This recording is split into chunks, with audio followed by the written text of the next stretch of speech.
Oh, t'es belle. Tu veux-tu des verres de farine? Marine a mis des verres de farine, là. Ça, c'est bon pour les petites mésanges. Ben oui. On va faire des verres de farine. Des ténébrions. Des verres de farine puis des ténébrions. Ça, c'est bon pour les oiseaux. Hein? Oh, les petits pique-mineurs. Oh, t'es beau. Marine a mis des verres de farine. Tu vas aimer ça, toi? Hein? Viens manger des verres de farine. Ouais. C'est bon.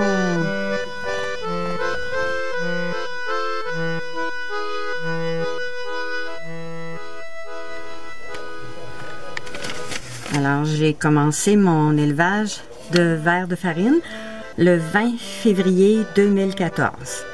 J'ai acheté 2 sacs de son de blé à 2 $, puis 200 verres de farine à 6,88 taxes inclus. Alors, pour 10,88 $, j'ai parti mon élevage. Le 16 mars 2014, j'ai vu mon premier ténébrion. Alors, normalement, j'aurais vu une nymphe avant, mais j'ai peut-être pas assez surveillé. Le 17 mars, il y avait 2 ténébrions. Le 19 mars, il y avait 4 ténébrions. Alors, ça, c'est les insectes noirs qui pondent. Alors, j'ai tout mis ça, mes ténébrions, au fur et à mesure, puis les nymphes dans un autre bac. Puis, le 2 avril, j'avais des vers qui étaient assez gros. Alors, j'ai commencé à en donner aux oiseaux. J'en ai donné une trentaine de vers. Puis, le 16 avril, j'en ai donné encore une trentaine. Alors, mes ténébrions étaient dans le son de blé et vers la fin de mars.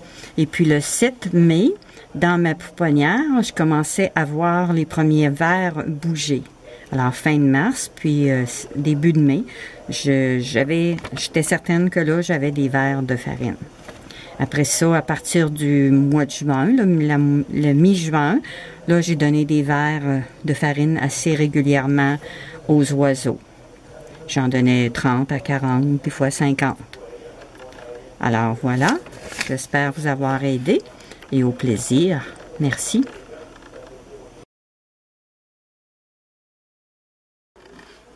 Bonjour à tous. Alors, j'avais promis de vous montrer mon installation de verres de farine.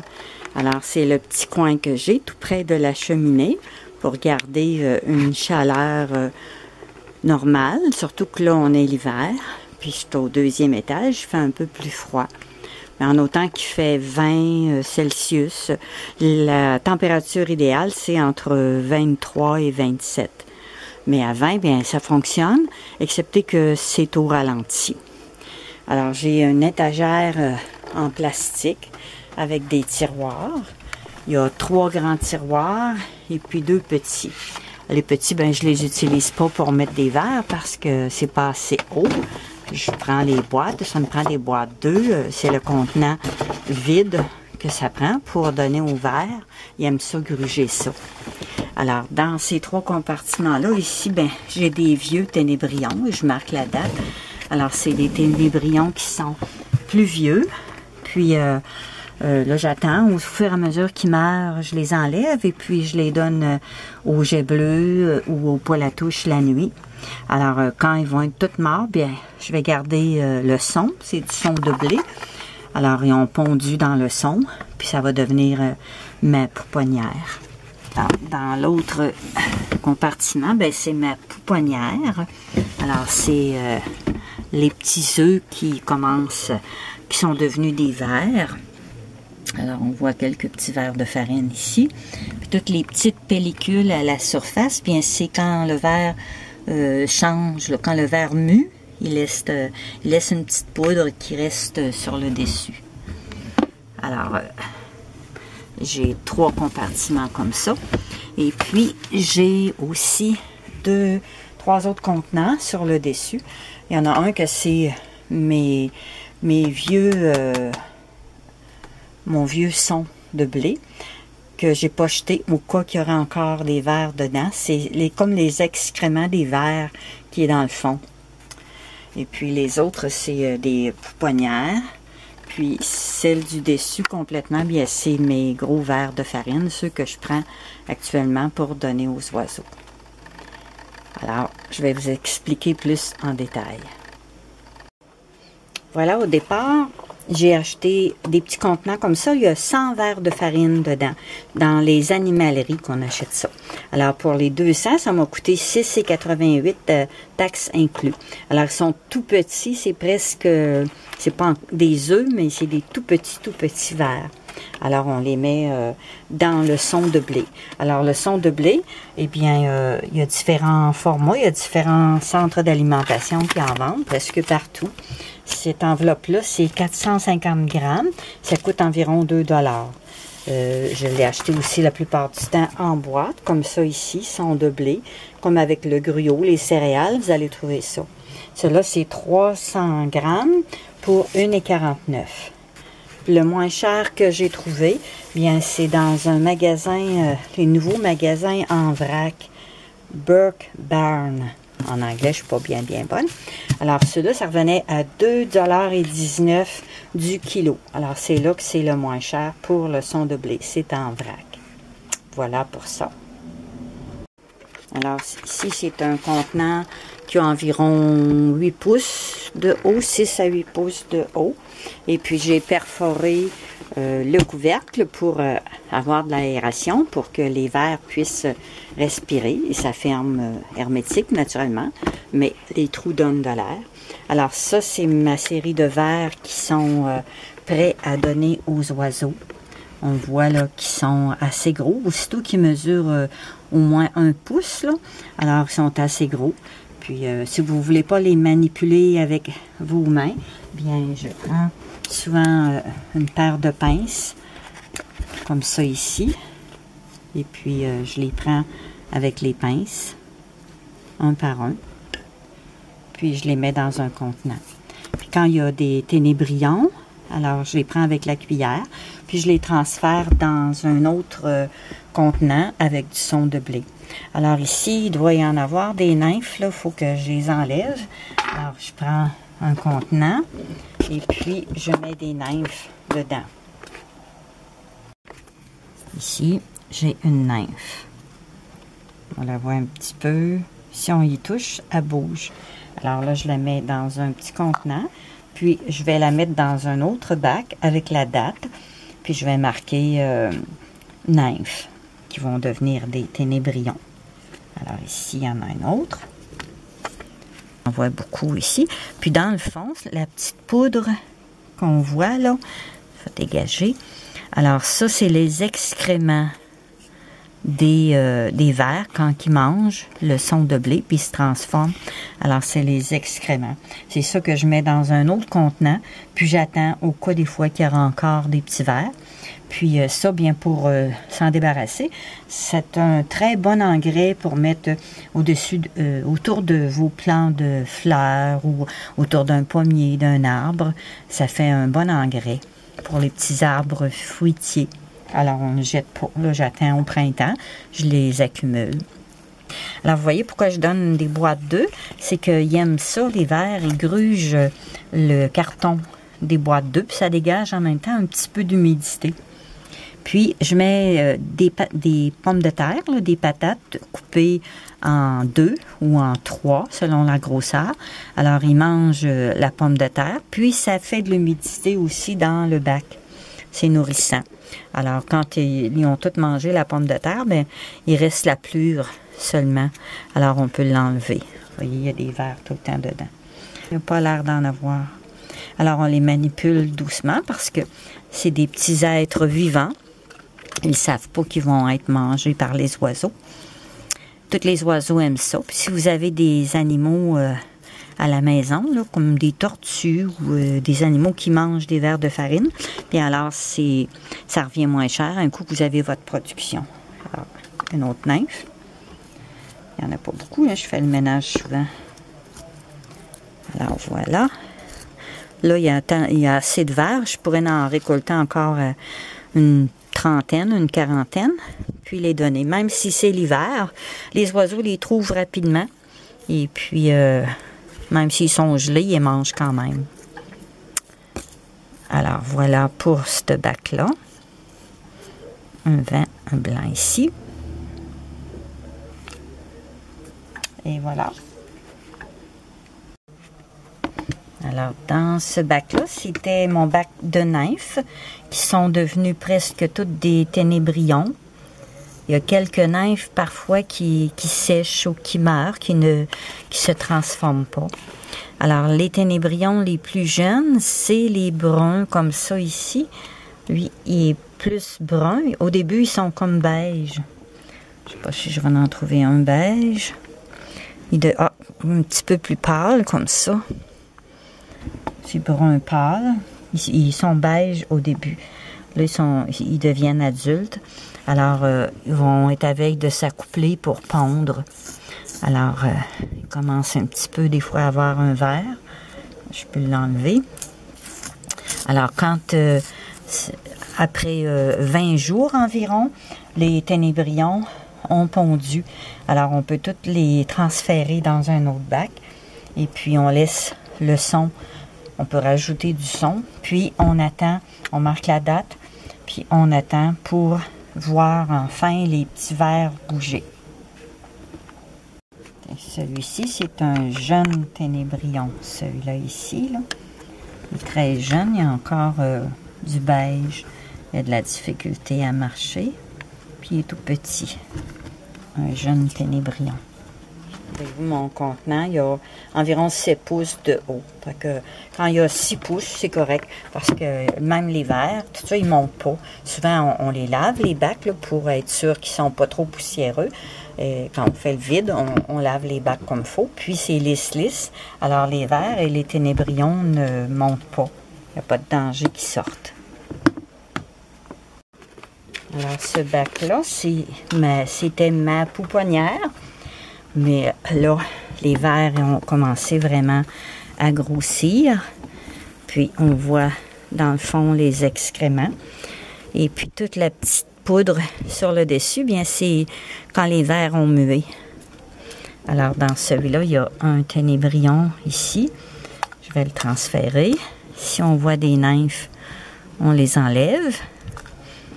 Oh, il y a un petit ver. Il y a des petits bébés verts.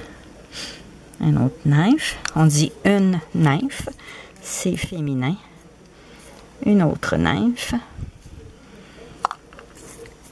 Si vous n'avez pas des dents, vous pouvez toucher avec vos doigts.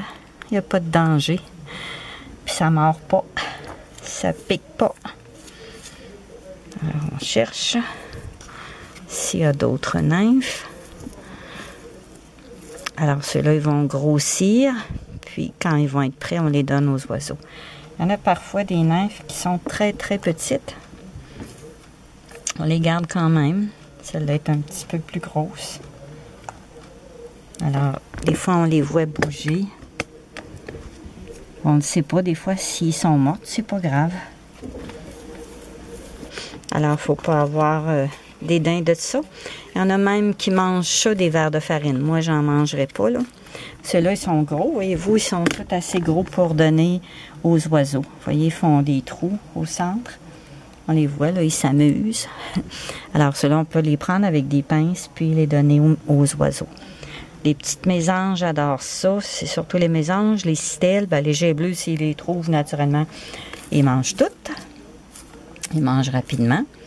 Puis, toutes les sortes de bruants, là, les bruants adorent les vers de farine. Alors ici, j'ai une autre nymphe. Alors, c'est toujours préférable de les enlever, les nymphes, si vous voulez avoir des ténébrions, naturellement, pour pondre. Sinon, vous les donnez aux oiseaux. Mais si vous ne vous gardez pas de nymphes, vous n'aurez pas de ténébrions. Donc, votre production de vers de farine va s'éteindre. À un moment donné, vous n'aurez plus de vers. Alors, vous n'êtes pas obligé d'en garder beaucoup. Ça dépend de la production que vous voulez faire. Gilles Lacroix, lui, en a des millions de vers. Alors, il y a une grosse production. Il nourrit les oiseaux à l'année avec ses vers de farine. Il y en a beaucoup de bacs, parce que ça prend plusieurs bacs, comme des chaudières. Ça fait bien des chaudières aussi. Alors, il n'y a pas d'odeur non plus. Ça sent un peu la farine. Tu sais, c'est pas une mauvaise odeur. On peut pas dire, oh, que ça pue. Tu sais, c'est ça qui est agréable. Ça dégage pas trop d'odeur. C'est pas désagréable. Bon.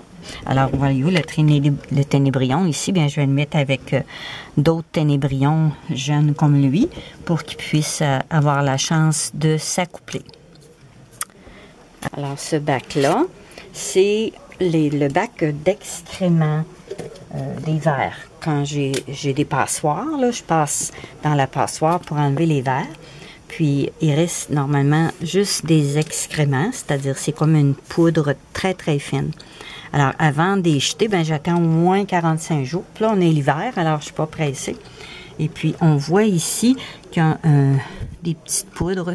Alors, ça veut dire qu'il y avait encore des bébés verts qui se sont transformés.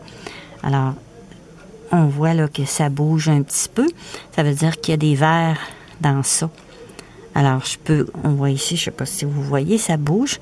Alors, je peux prendre ça puis les mettre dans un autre contenant, redonner du son neuf. Alors, c'est un travail de patience. On voit un petit verre se promener ici, là. Là, ma cuillère est en plastique, c'est du statique, hein, il faut faire attention. C'est préférable une vieille cuillère de métal. Alors, pour faire suite à l'élevage de vers de farine, bien, j'utilise un contenant en aluminium pour transvider mon son de blé avec les vers. Alors, pour ça, bien, j'ai des passoires et puis je me suis fait une pelle avec un gallon d'eau de javel. Je garde le bouchon, la poignée, et puis là, on prend un mélange de vers de farine, on le met dans la passoire, une petite quantité, puis on secoue. Alors, après ça, on a dans notre plateau, dans notre passoire, il reste les ténébrions, les vers, les nymphes, ce qu'il y avait de gros, puis les petits tombent. Alors, ça, après, on leur transfère dans un autre contenant, n'importe quel contenant. On transfère les gros qui ont resté dans la passoire. Puis, des fois, les ténébrions, ben, ils s'agrippent un petit peu, mais on secoue, puis ils finissent par céder. Alors, on peut avoir aussi une passoire comme ça. Ça fait bien. Puis là, ça donne bien. C'est la bonne grandeur avec le contenant. Fait que ça peut tomber aussi dans ce contenant-là, ma poudre, puis retransférer mes verres.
My sunshine, my only sunshine.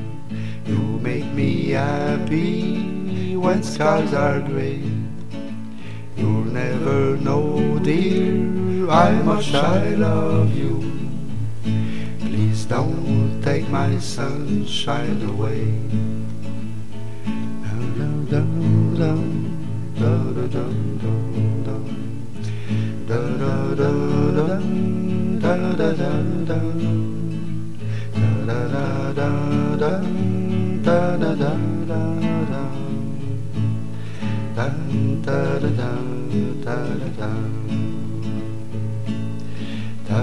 Da da da